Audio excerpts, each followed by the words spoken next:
Hello, everyone. My name is Michael Friebe. I'm a professor in Magdeburg, not full-time anymore, so I do this now on the side.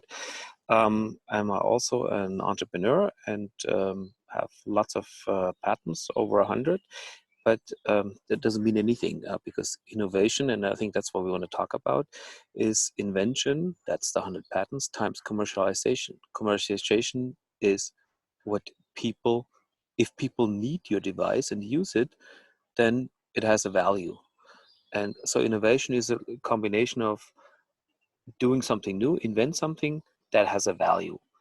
And part of what I want to talk with you about in the context of this ethical design considerations lecture is talk about the need of innovation, also talk about why healthcare is particularly in need of changes, and also give you some tools on hand to work on innovation. So what I like you to think of is a potential device, workflow, service, whatever, that you believe could be really cool.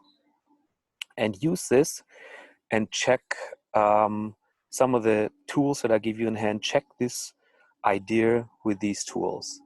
And if you should not have an idea, then just ask Christian or myself, and I can actually give you some ideas. For the last year's lecture, we have prepared quite a bit. So anyway, this my lecture will be 2 times 1 hour, roughly. So I will start with the first part now. There is a video embedded, which takes 41 minutes. It is not part of this video, but I'll give you the link to actually look at it. And I will also provide some homework assignments and also give you the opportunity to talk to me on May 22nd. So let me get started, and let me just give you the screen. Here we go. So you should see this now, and let's get started. So, and by the way, I apologize my look and my casuality. I'm sitting in my garden right now, beginning of May, so beautiful weather, and locked just like you guys at home, and I'm actually enjoying it to a certain extent. So there will be part 1, talking mainly about the need, the why we need innovation, and then in part 2 I will talk about the how. How do we actually look into innovation processes, and how do we turn them around? Obviously, always with respect to some ethical design consideration, ethics in general, empathy, and things that we need to consider for the future. So, future of healthcare. What is it? I think we all agree there will be a lot of digital information. There will be a lot of connectivity, data exchange. Data will be the currency anyway. There will be something that we will need to extract more information, maybe also future predictive information. Or as your health status, what will it be? And I think there's a lot of chance that will change healthcare from a system of actually treating you when you're sick to a system that prevents you from getting sick. So prevent care, we call it. And I think that would be something that we all look forward to and that we all would like to have, rather than sitting in a doctor's office with lots of other sick people around us. That's not what we want. We want to stay healthy rather than to use the healthcare system in case we get sick. So that's actually already one thing that we could see, we would like to see in the future.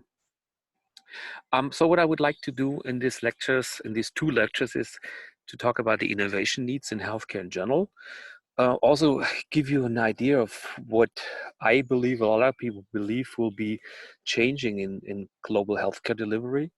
And if you know, or if you anticipate what the things that will change in the future, you can also work on devices, tools, programs, software, workflow adjustments that actually will benefit from these future, or will help the future to develop the way it is. I will also talk a little bit about the democratization of healthcare. Democratization means the availability, equal availability of affordable solutions everywhere in the world. Doesn't matter if you live in Sudan, Ethiopia, India, Germany. We should all have the same availability to good diagnostics and good therapy and maybe good prevention. And for that, we need to do different devices. So we cannot really have the $1.5 million or euro equipment that people in Sudan and Ethiopia cannot afford. We need to actually think differently with respect to healthcare. And I would like to introduce all kinds of different innovation canvases that you can use as part of your checkup, of your innovation checkup, and then that's something we also will use in the home care assignment, homework assignment. Sorry. So is this what the future will look like? Will we have a robot that will actually evaluate us and maybe even give us advice about the therapy? Now, before you judge too quickly, think about what you expect from healthcare. Healthcare, you expect that they first of all evaluate you properly, ask the right questions, and give you, based on the information they have, the right or the best possible diagnosis and the best possible therapy. So if technology can do this better than humans, why not use technology? So yes, we have maybe missing some of the empathy, sympathy, but if you now combine the human touch with the technology, I think that could be an ideal solution. It would also be getting rid of some of the problems that we have in healthcare delivery, over administrative burden, maybe pre-diagnosis that is not necessary. Please refer to that in the talk that I recorded already, and that you will get the link to in a second. So I'm not so critical on that. I think that's actually a good way to look at it, and maybe that's also something that we will see in the future. So what I typically do before I start these lectures, I ask the students to get together in teams of 3 or 4 and draw a future scenario.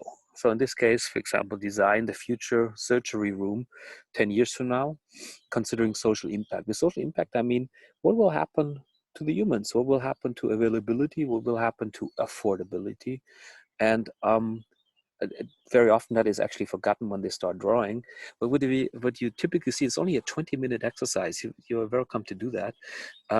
Is that you very typically have advanced diagnostic systems included. So when you come in, the system is checking your status. Then you have robotic systems involved that will fix you. And you typically don't see any humans. So just look at this one. There's no human on this one except for maybe the patient. So these are all things that people anticipate will happen, and there's all things they typically use things that they already know are around, rather than thinking completely out of the box and maybe come up with an idea of, why do we actually need a surgery? We don't get sick anymore, right? So this is a very nice exercise where you can already plan a future, and maybe plan a future that you like to see. This is not, I'm not sure that all these drawings are actually showing the future that they like to see, but that they show more like the future that people expect to see. There's another example. We see the robots in there. Again, very few people, if at all. I don't see any person in there. And the future hospital would probably look like in the future like this. There will be organ printing involved, tissue engineering, 3D printers. So you can actually use human cells and print them on a biodegradable surface and replace them. You will point of care ultrasound. You will have data connected. Robotic surgery is already around, so that's not something that we will not have, and be not as complicated as here. And the question is, what does that mean with respect to healthcare delivery in general? Will we have the same type of hospitals that we have right now? Will we have more specialization? Will we focus more on the patient rather than on the procedure? So all these things, they don't necessarily have anything to do with the devices, but they will change how we actually deal with innovation or with treatment in the future in a hospital or in the complete healthcare setup. So typically also is a very nice thing to talk about, the future cone. I like that one a lot. So you basically start on the left side where it says you are here, and project to the future all the possibility of possible options. So the total one is the possible future. It could be anything, right? You even things you cannot really anticipate yet. There's also plausible futures, things that could happen, or there's a certain likelihood, and that's the most important one, the preferred future, the future that you like to have. And rather than working on things that that somebody tells you to work on in the future, I think you should actually try to generate your own preferred future and work for that, towards that preferred future. So future possibilities are always there, but please determine part of the future yourself, rather than working for the future of Elon Musk or somebody else in this field. So nobody knows, however, what future happens. So you need to plan, you need to anticipate. Only if you have a plan, you can adjust the plan. So react rather than follow somebody always, and look forward, because only if you look forward and have an idea, you can adjust the future plan. So please watch this movie that I recorded. It's a 41-minute movie. There's a link down there. I give you the link separately later on too. And it should, when you open up, look like this, and I start talking. So we'll again be 41 minutes, and it should give you the why do we need to change things, and hopefully again you will get something out of it that will inspire you, and will actually think about what are the kind of things that you could work on in the future. So one of the things that I believe will happen is future trends is that we have a significantly better way of dealing with healthcare information at home. So we will do a lot of things at home. We will have AI involved, we'll have sensors involved, and we will get information about whether it's a serious state or not, and we'll transition to a professional healthcare significantly later than we do right now. So you will not go to your primary care physician quickly. You will first check at home and see whether there's some serious. There will be a lot of other things happening. I put this down in the future trends, and you may disagree or not, and it may happen or not, but we're getting older, so we need to think about what are the needs of the elderly people, what is needed in developing countries, what is needed in areas where they don't have this advanced healthcare system that we have here in Central Europe. So what can we do and help to democratize healthcare?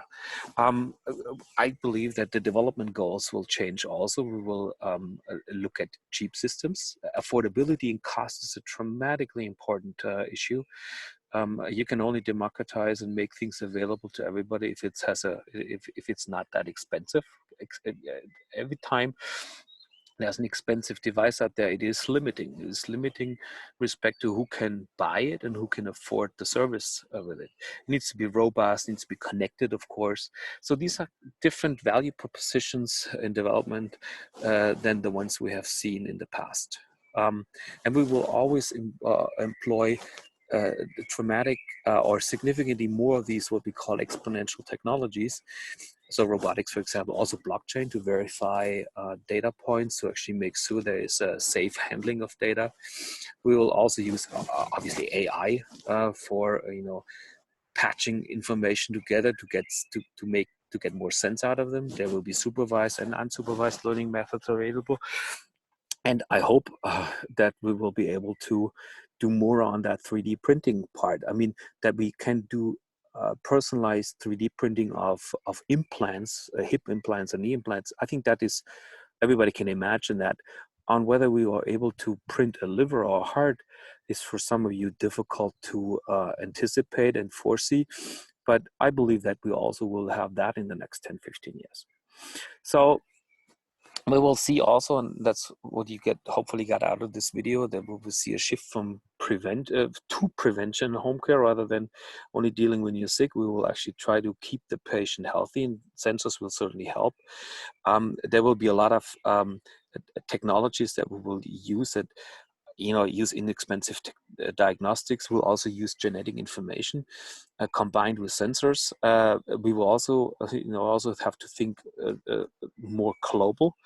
Currently the health tech companies in Central Europe and the US, we develop mainly for our own markets. We don't really necessarily care about the Africans and the Asians and the low income countries because we believe there's no money in for it. There is, of course, from an economic point of view, that's true.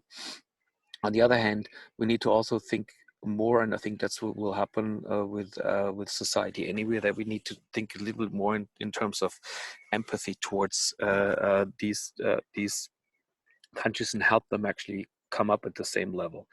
I believe there's also a lot of not only fairness in that, but there's also some business in this one. So I also believe that the business component will not be suffering, and but it will also require that you think a little different, and that all of you, also the engineers and scientists among us, think more, think in line with economic developments. It's very important. And I really firmly believe that the education system that we're in, that also includes biomedical engineering, need to change. The clinical education needs to change, and we yes, we need AI experts, but we also need healthcare innovation managers who see what will happen, who make sure that we have the right technologies, combine the right people, and the right value propositions included. So there's lots of books on this one. Just here as a few. There's a really good one I didn't put down from Eric Topol. It's called Deep Medicine. That's really a good book. So it's using AI. It's basically talking about the use of AI and the changes that will happen. So that's a really good book. I can recommend that. And last but not least, I would like you to provide Christian and myself with a little bit of a thinking challenge, that you just think about what kind of technologies, what kind of things you will happen, that you will see in healthcare that are not around right now. I don't talk robotics. I mean, this is very general, but talk about things that you definitely believe will be around. I don't know if you really believe in that, but printing a liver, or basically be able to have a personalized approach for your organs, and you don't have to worry about it anymore, that cancer will be gone or something like that, and where technology plays an effect. So be as specific as possible, don't be too long, and if you are having fun with what I show you in the next couple of minutes, then also work on a future will approach. Future will is something, I'll show it to you in a second, where you place a technology or development in the center, and then you see what are the direct and indirect implications of that technology. So what will happen if you, for example, have organs as being printed? That has a good effect. People will possibly live longer, but there's also a negative effect. People probably will not care about watching the alcohol consume. If they know that, hey, who cares? My liver will survive anyway. I can have another one. They will. Their style will also change. So, it's always positive and negative things that attach to that, and that's very interesting to play this through. So this is what I'd like to see as a homework assignment. Only half a page, really not long, but maybe invest some time. What I'm and Christian look for is like that you actually play. Project yourself forward and see what could happen and what would be nice to have too, and what kind of implication that could have. So future will, I don't go through that. I'll just show you the slides. There will you also have all these slides available, so you can read through that. So in a general one, the steps I explained, you put the trend in the middle. It's kind of like that's why it's called a wheel. This is the axis, and then you put the spokes around it, and then you put the direct and indirect implications on it. So put the trend in the middle, explore these likely implications, second order effects, and then try to learn something out of it. The whole purpose of this one is to think a little bit forward and direct and indirect implications. And the direct ones are typically obvious to most of the indirect ones not. And the indirect ones give us also ideas of what we could maybe invest time in developing, because indirect ones are the ones that happen, but people don't think about it initially. So what's important is that you keep a timeline, and it's a very short process. The whole process should take not more than 20-25 minutes, and you should really focus on speed, not thinking too much about it. Also, like things that come to your mind, put them down. So if you like doing this, it's a good exercise. If not, then not. But you can always use this type of future rule exercise for anything you wanna look at. You wanna look at with respect to future implications. So there's an example on driverless cars. So that could be, for example, here on the right side, you see the accidents will go down. On the other hand, if the accidents go down, the risk, the fatalities will go down too. The fatalities go down, the emergency rooms go down in the hospitals, etc. So there's a lot of indirect implications for that. Yeah, here's another chart on this one. So I will stop. This is part 1 of 2. And offer you that we'll have on May 22nd at 18:05 a 30-40 minute chat in my Zoom room, and I invite you to that, and come with questions, concerns, comments, and everything you would like to have. And having said that, thanks for listening, and I'll hope to see you on May 22nd.